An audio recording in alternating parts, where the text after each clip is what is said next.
शुरू होती है क्लेटन नामी एक डिटेक्टिव को दिखाते हुए जो अब अपने काम से रिटायरमेंट लेने वाला है। डिटेक्टिव ने अपनी पूरी लाइफ में बहुत से केस सॉल्व किए थे सिवाय अपने पहले केस के, जिसमें वो एक पूरी फैमिली के मर्डर के पीछे का कातिल नहीं ढूंढ पाए। ये काम उनका पैशन था और ये छोड़ने का फैसला उनके लिए आसान भी नहीं था। वो अभी भी अपने पुराने सॉल्व हुए केसेस की फाइल्स चेक कर रहे थे, जहाँ उन्हें एक मेंटल हॉस्पिटल से आया खत मिलता है। रिटायर होने की वजह से उन्हें काम तो नहीं करना था, पर पता नहीं क्यों उनका इस केस में इंटरेस्ट बढ़ता जा रहा था। रात काफी हो गई थी, वो जागे हुए थे जब उनकी वाइफ उनके पास आकर उनके डिस्टर्ब रहने की वजह पूछती हैं। डिटेक्टिव अपने बेटे की तस्वीर उठाते हुए उनसे कहते हैं क्या वजह हो सकती है। बस वही मेरा पास्ट, मेरा गिल्ट। पता चला है कि डिटेक्टिव की एक छोटी सी गलती की वजह से पास्ट में उनकी फैमिली का एक बहुत बुरा एक्सीडेंट हुआ था, जिसमें उनके बेटे की मौत हो गई थी और उनकी बेटी पैरालाइज हो चुकी थी, और इस गिल्ट से वो पूरी जिंदगी अपने आप को नहीं निकाल पाए। आज डिटेक्टिव की बेटी का बर्थडे भी था। सुबह होने पर वो अपनी बेटी के बेड पे बर्थडे कार्ड रखते हैं और निकल जाते हैं उस हॉस्पिटल के लिए, जहाँ से बार बार एक डॉक्टर उन्हें लेटर लिखकर बुला रहा था। हॉस्पिटल के अंदर आने पर रिसेप्शन पे सबसे पहले उसकी गन ले ली जाती है, क्योंकि ये एक मेंटल हॉस्पिटल था और यहाँ किसी भी किस्म का हथियार ले जाना मना था। डिटेक्टिव डॉक्टर के रूम में आते हैं तो डॉक्टर उनका ऐसे वेलकम कहते हैं जैसे उन्हीं के इंतजार में वो बैठे थे। डिटेक्टिव जब डॉक्टर से उनको यहाँ बुलाने की वजह पूछते हैं तो डॉक्टर उन्हें एक ऐसे पेशेंट के बारे में बताते हैं जो काफी अजीब था। वो पागल नहीं था, वो अपने आप को सिविल वॉर का एक सोल्जर बताता था। सिविल वॉर इस वक्त से तकरीबन 100 साल पहले हुई थी। रिकॉर्ड्स के मुताबिक वो आदमी सिविल वॉर में मारा जा चुका है, लेकिन अजीब बात यह है कि ये आदमी 20 साल पहले जिंदा पाया गया। ऐसा पॉसिबल तो था ही नहीं कि उस वक्त के लोग अभी तक जिंदा हो। डिटेक्टिव को डॉक्टर की बातें बचकाना लग रही थी। वो डॉक्टर से पूछते हैं कि आखिर आपने मुझे यहाँ बुलाया क्यों। डॉक्टर बताते हैं और साथ में से मिलने के लिए। वो पिछले कई सालों से मेरे पास है और आपका नाम लेता है। उसके मुताबिक वो आपको अपनी स्टोरी सुनाएगा। जवाब में डिटेक्टिव कहते हैं देखिए डॉक्टर, मैं इस काम से रिटायरमेंट ले चुका हूँ, मेरे पास ऐसे केसेस सॉल्व करने का बिल्कुल टाइम नहीं है और आज तो मेरे साथ में से मिल भी नहीं सकता क्योंकि आज मेरी बेटी का बर्थडे है। अगर आप कहते हैं तो मैं किसी पुलिस वाले को भेज देता हूँ उसका बयान रिकॉर्ड करने के लिए। डिटेक्टिव की ये बात सुनकर डॉक्टर उसे एक पेज दिखाते हैं जिस पर बार बार उस आदमी ने डिटेक्टिव क्लेटन का ही नाम लिखा हुआ था, और यही बात डॉक्टर क्लेटन को उस पेशेंट से मिलने पर मजबूर भी कर देती है। उस आदमी के पास जाते हुए डॉक्टर डिटेक्टिव से कहते हैं मैंने बहुत से लोगों का इलाज किया, लेकिन ये आदमी थोड़ा अलग है, ऐसे जैसे किसी पावर ने उसे पोसेस किया हो। लोगों की नजरों में वो पागल है, लेकिन मुझे उसकी दिमागी हालत बिल्कुल खराब नहीं लगती, और शायद इसी वजह से हॉस्पिटल का पुराना स्टाफ डैनियल नामी इस मरीज के साथ काम करने के लिए तैयार नहीं था। डैनियल को सभी पेशेंट से भी अलग रखा गया था, जिसके पास इस टाइम सिस्टर रोज थी, जिसे डैनियल की हालत के बारे में ज्यादा खबर नहीं थी। डिटेक्टिव जब डैनियल को देखते हैं तो वो उन्हें एक लाश लगती है। वो डॉक्टर से कहते हैं अच्छा मजाक है, मैंने ऐसी सड़ी हुई लाश जिंदगी में पहली मर्तबा देखी है।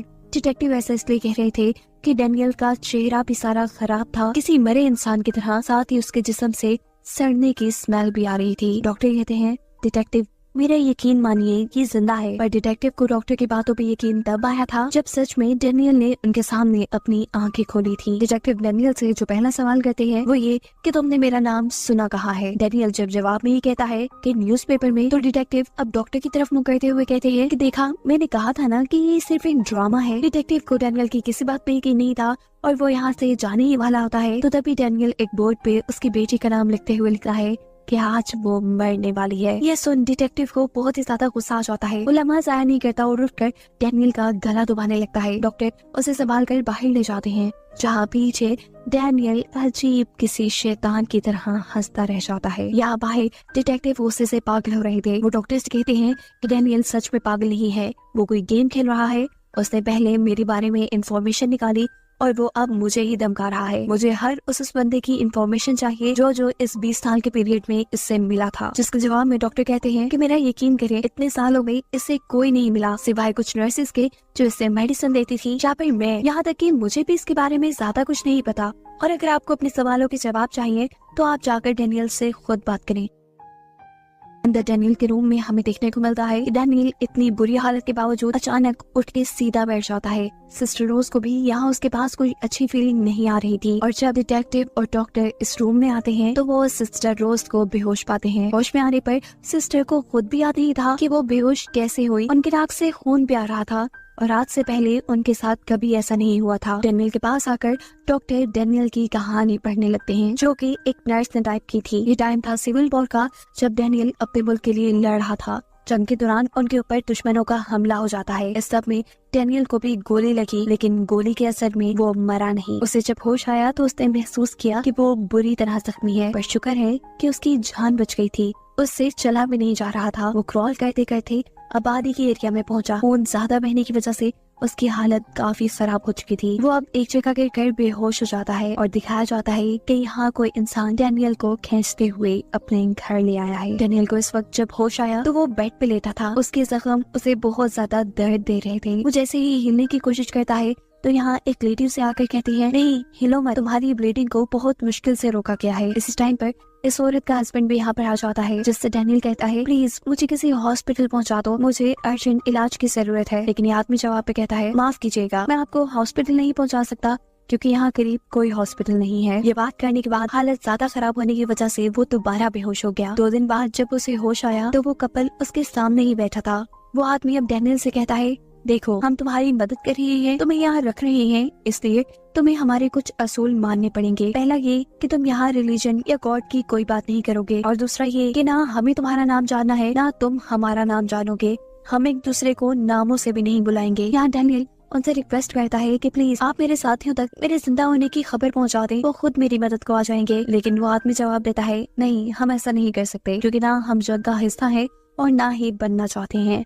रात में कोई जोर से डेनियल का बेड हिलाता है। डेनियल देखता है कि उसके कमरे में इस वक्त कोई भी नहीं था। वो थोड़ा डर जाता है, अब तो उसके यूरिन में भी ब्लड आने लगा था, और ये देखते हुए वो ये बात जान चुका था कि वो और ज्यादा दिन जिंदा नहीं रह पाएगा। अब सीन यही से कट होकर प्रेजेंट पे शिफ्ट होते हैं, जहाँ पर डॉक्टर डिटेक्टिव को डेनियल की ये कहानी सुना रहे हैं। डिटेक्टिव जो हर चीज में लॉजिक ढूंढकर अपने केस सॉल्व किया करते थे, वो यहाँ डॉक्टर से कहते हैं, मैं इस कहानी को नहीं मानता, इसमें कोई लॉजिक नहीं है। बताओ कि एक इंसान इतने सालों तक जिंदा कैसे रहा, और वो भी उस वक्त में जब वो शदीद जख्मी और शदीद बीमार है। क्या आपको लगता है कि ये कोई मिरेकल यानी मौजज़ा है? वो सिस्टर रोज से बात करते हुए कहते हैं, आप बताएं आपको क्या लगता है? सिस्टर रोज जो पहले से ही डरी हुई थी, वो डिटेक्टिव से कहती है कि मैं नहीं जानती, ये बात तो एक प्रीस्ट ही बता पाएंगे कि ये कोई मौजज़ा है या कोई ओवर ही पावर है। इससे पहले कि आप डॉक्टर दोबारा कहानी सुनाना शुरू करते, सिस्टर रोज उनसे एक्सक्यूज करके वॉशरूम के लिए चले जाते हैं, जहाँ पर उन्हें कोई अजीब सी ताकत, अजीब सा साया डरा देता है।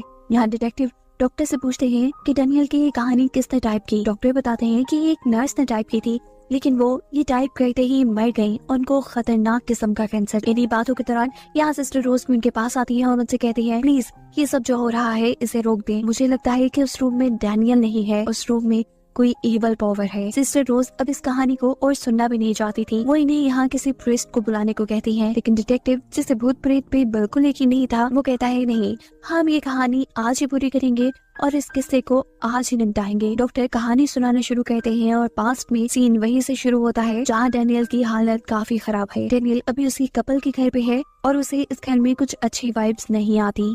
उसे लगता था कि ये फैमिली कोई शैतानी काम करती है। हर रोज रात को कोई अजीब सी ताकत डेनियल को डरा जाती थी, और एक रात को एक अजीब खौफनाक से दिखने वाली बुढ़ी औरत उसके कमरे में आकर पूरी ताकत से उसके बेड को इधर से उधर घुमा देती है।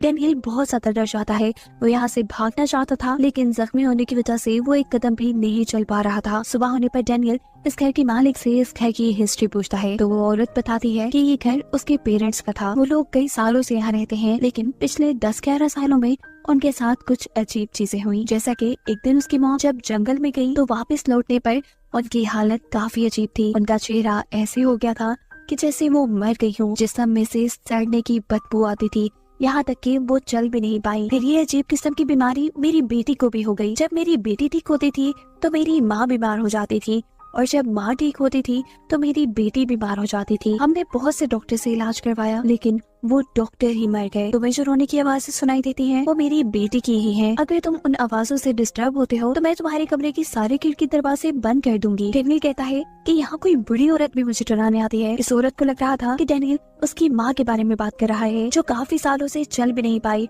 और अपनी माँ का मजाक उड़ाते देखकर वो इस आदमी को खूब डांटती है और कहती है कि तुम मजाक उड़ा रहे हो हमारा। डेनियल कहता है नहीं नहीं, मैं मजाक नहीं उड़ा रहा, मुझे सच में कोई बूढ़ी औरत डराती है। वो कोई और ताकत भी हो सकती है। जिसका ये औरत कोई भी जवाब ना देते हुए यहाँ से बाहर चली जाती है और सीन कट होकर दोबारा प्रेजेंट में शिफ्ट होते हैं, क्योंकि अभी अभी डैनियल ने अपनी कहानी में किसी एवल पावर का नाम इस्तेमाल किया था और सिस्टर रोज को भी ये मामला किसी एवल पावर यानी किसी शैतानी ताकत से रिलेटेड लग रहा था। इसलिए अब सिस्टर रोज को तो उसकी बातों पे यकीन आना शुरू हो जाता है, लेकिन डिटेक्टिव उसकी बातों पे यकीन नहीं करने वाले थे। वो डैनियल से पूछते हैं, आखिर बता भी दो कि तुम हो कौन और ये सारी कहानी तुम घर क्यों रहे हो। इससे पहले कि डैनियल कोई जवाब देता, डिटेक्टिव को याद आता है कि आज उनकी बेटी का बर्थडे है, उन्हें घर वापस जाना है। वो यहाँ से निकल जाते हैं और बाहर जाने पे उन्हें पता चलता है कि बहुत तेज बर्फबारी हो रही है। वो अपने घर भी नहीं जा पाएंगे। लाचार उसे हॉस्पिटल के अंदर वापस आना पड़ता है। डैनियल की टाइप हुई सारी कहानी उसके हाथ में थी, जहाँ वो नोटिस करता है कि उसकी कहानी में बहुत से कैपिटल अल्फाबेट्स हैं, जिनको मिलाने से कुछ वर्ड्स बन रहे थे। अब वो क्योंकि यहाँ से बाहर तो जा नहीं सकते थे, तो रास्ता उनके पास यही रह जाता है कि वो इस कहानी पे ही सही से रिसर्च करें। उन्हें अब डॉक्टर पे भी शक होता है कि कहीं वो तो उससे कुछ छुपा तो नहीं रहे। इसलिए वो छुप कर डॉक्टर के रूम में जाकर वहाँ की तलाशी लेना शुरू करते हैं। उसे डॉक्टर के रूम के पीछे एक और रूम नजर आता है, जहाँ पर डैनियल की केस की फाइल्स रखी हुई थी। इस फाइल में डैनियल की पुरानी तस्वीरें थी, जहाँ डैनियल ने कई मर्तबा अपने जिस्म पर डिटेक्टिव क्लेटन का नाम लिखा था। वो अब डॉक्टर के पास जाते हैं और उनसे डैनियल का पुराना कमरा देखने की डिमांड करते हैं। यहाँ आकर डिटेक्टिव डॉक्टर से कहते हैं, अगर कुछ और भी आप इस केस के बारे में जानते हैं तो मुझे साफ साफ बता दें। जिसके जवाब में डॉक्टर कहते हैं, जितना मैंने आपको बताया यही बस मैं जानता था। और एक अजीब चीज ये भी थी कि इससे पहले डैनियल जिस हॉस्पिटल में था, उस हॉस्पिटल के लोगों ने डैनियल को वहाँ से बाहर निकाल दिया, क्योंकि उनका मानना था कि जो डैनियल के पास ज्यादा देर रहता था वो बीमार होकर मर जाता था। और उनके बात काटते हुए सिस्टर रोज उन्हें कहती हैं कि मैं जानती हूँ डैनियल के साथ क्या मसला है, उसके ऊपर एक शैतान का साया है। वो डॉक्टर से कहती है, हमें फौरन किसी प्रीस्ट को बुलाना चाहिए, ये सब हमारे बस का नहीं है। तब डिटेक्टिव सिस्टर रोज को रिलैक्स करते हुए कहते हैं कि मुझे लगता है कि जिस नर्स ने ये सारी कहानी टाइप की थी, शायद उसकी दिमागी हालत ठीक नहीं थी। उसने इस कहानी में अपने आप से भी कुछ ना कुछ ऐड कर दिया है और साथ ही मेरे बारे में इंफॉर्मेशन भी लिख दी। अभी वो लोग यही बात ही कर रहे थे कि अचानक उन्हें डैनियल की खौफनाक सी आवाज बेसमेंट से सुनाई देती है। ये लोग जब बेसमेंट में आते हैं तो डैनियल उसी तरह अपने बेड पे लेटा था। डिटेक्टिव अब दोबारा उसकी स्टोरी उठाकर सिस्टर रोज से कहते हैं कि इसमें जितने भी कैपिटल अल्फाबेट्स हैं उनको लाइन से लिख दे। सिस्टर रोज शुरू से उस कहानी के कैपिटल अल्फाबेट्स को साथ साथ जोड़ने लग जाती है, जबकि डिटेक्टिव कहानी का आखिरी हिस्सा पढ़ना शुरू करते हैं और सीन्स दोबारा एक बार पास्ट में शिफ्ट हो जाते हैं, जहाँ इस मर्तबा दिखाया जाता है कि वो बूढ़ी लेडी जो 13 साल से बिस्तर पे ही थी, यानी चल नहीं सकती थी, वो उठकर डैनियल को डराने के लिए उसके कमरे में आती है। डैनियल उससे डरते हुए बेड के नीचे गिर जाता है। खिड़की के बाहर वो देखता है कि उस कपल की बेटी को भी कुछ हो गया था। वो दोनों रो रहे थे, जिसके कुछ देर बाद वो औरत डैनियल के कमरे से चली गई। अब इस घर का मालिक डैनियल के कमरे में आया और उसने डैनियल को उठाकर बेड पे लिटाया। उसने अब पहली मर्तबा डैनियल से डैनियल का नाम पूछा था। डैनियल के नाम बताने पर उसे याद आता है कि ये वही नाम है जो काफी दिनों से उसकी बेटी पुकार रही है। वो डैनियल से कहता है कि तुम मानो ना मानो, तुम ही वो इंसान हो जो हमारी मदद कर सकते हो। वो डैनियल को बताता है कि उन्हें एक शैतान ने पोसेस किया हुआ है। ये शैतान माँ बाप की कमजोरियों का फायदा उठाते हुए उन्हें पोसेस करता है। हम तो इससे तभी छुटकारा ले पाएंगे जब कोई हमें मार दे, जिसके बाद शैतान हमें मारने वाले के ऊपर हावी हो जाएगा। और तुम्हारे क्योंकि बच्चे नहीं हैं, तुम इस शैतान से पोसेस नहीं हो पाओगे। तुम हमें मार दो, हमारी मदद करो, हमें इस दर्द भरी जिंदगी से आजाद कर दो और इसके बाद तुम भी यहाँ से निकल पाओगे। आदमी ये बात कहकर यहाँ से चला जाता है। उसकी इन सारी बातों से डैनियल बहुत ज्यादा डर चुका था। वो अब यहाँ से किसी भी तरह भागना चाहता था। रात में जब वो भागने के लिए उठ खड़ा होता है तो अचानक कोई शैतानी ताकत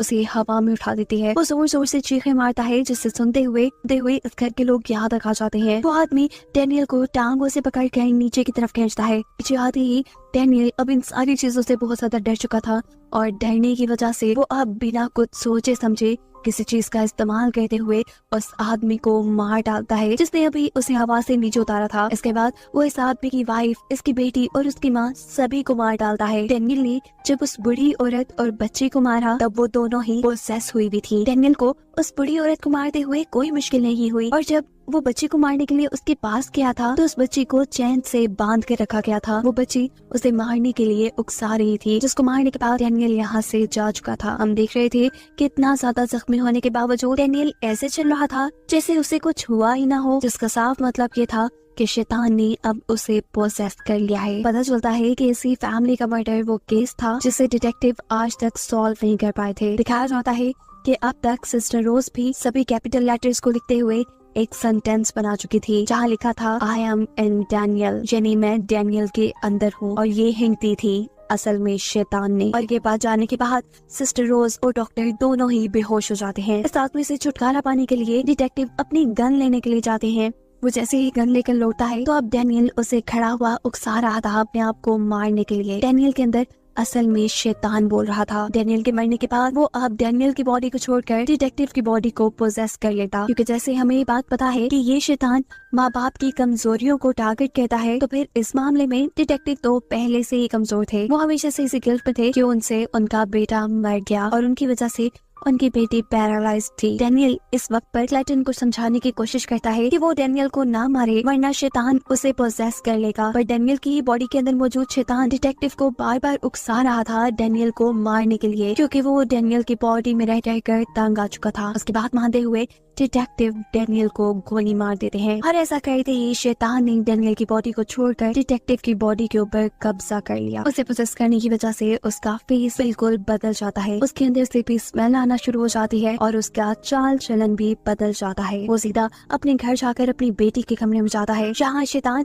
अब उसे उसकी बेटी को मारने को कह रहा था। लेकिन डिटेक्टिव एक मेंटली स्ट्रॉन्ग इंसान था। वो इतनी जल्दी शैतान की बातों में नहीं आता। अपनी बेटी और अपनी फैमिली को बचाने के लिए वो यहाँ अपने आप को ही खत्म कर देता है। अब क्योंकि किसी और ने डिटेक्टिव को नहीं मारा था तो शैतान किसी और की बॉडी में ट्रांसफर हो भी नहीं सकता था। शैतान को ऐसे उसकी भी बॉडी छोड़कर यहाँ से जाना पड़ता है। डिटेक्टिव की बेटी के लिए उसके बाप का उसकी आंखों के सामने मरना एक सबसे दर्दनाक मोमेंट था। वो अपनी मॉम के साथ गले लगकर रो रही थी, जबकि दूसरी तरफ हमें हॉस्पिटल में डैनियल को दिखाया जा रहा था जो अभी तक जिंदा है। वो अब कितना अरसा जिएगा किसी को नहीं मालूम। उसके साथ यहाँ सिस्टर रोज और डॉक्टर को जिंदा दिखाते हुए ये कहानी यही खत्म हो जाती है।